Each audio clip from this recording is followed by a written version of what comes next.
वाले हैं, किन बिंदुओं पे आपने जिलाधिकारी को ज्ञापन सौंपा है? जी, मेरा नाम संजीव त्रिपाठी है और मैं यहीं पनेरा विधानसभा की ग्राम सभा खैंचा का निवासी हूँ।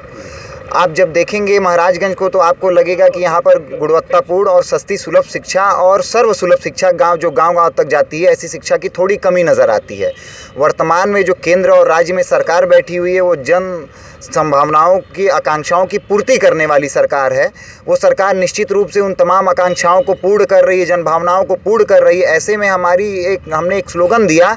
कि सरकार ऐसी होनी चाहिए जो शिक्षा को बढ़ावा दे। और वर्तमान में आप जब देखेंगे कि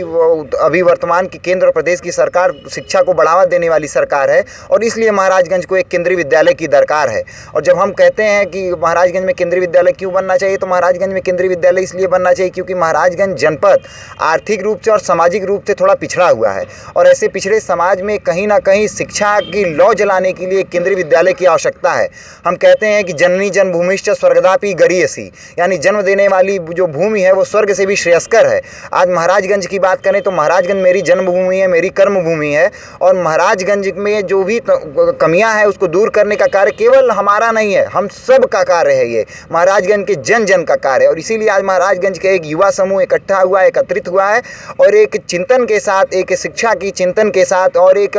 चिंतन शैली के साथ वो माननीय जिलाधिकारी महोदय के पास आया है कि जिलाधिकारी महोदय से ये मांग की है कि केंद्रीय विद्यालय बनाई स्थापना के लिए उच्च शिक्षा मंत्रालय पे पत्र भेजें और जल्द से जल्द केंद्रीय विद्यालय स्थापना करने का कार्य कराएं, जिससे कि महाराजगंज जनपद के तमाम सारे वो विद्यार्थी जो सर्वसुलभ शिक्षा के लिए दूर दराज जाने को भटक रहे हैं, वो विद्यार्थी आज अपने जनपद में अपने माँ पिताओं के साथ रह करके विद्यार्थी बने और शिक्षा ग्रहण करें, अपनी माताओं के आंचल में रह करके शिक्षा ग्रहण करें, अपने पिताओं के पगड़ियों का सम्मान करते हुए शिक्षा ग्रहण करें। और इसलिए महाराजगंज को केंद्रीय विद्यालय की अति आवश्यकता ही नहीं, महाराजगंज के लिए तो केंद्रीय विद्यालय अब अनिवार्यता बन चुका है। और डीएम साहब ने हमें बहुत ही सकारात्मक आश्वासन दिया। डीएम साहब ने कहा कि वो पूरा प्रयास करेंगे और निश्चित रूप से आने वाले समय में जल्द से जल्द केंद्रीय विद्यालय की नींव महाराजगंज जनपद में रखी जाएगी, जो हम सबके लिए हर्ष और उल्लास का विषय है।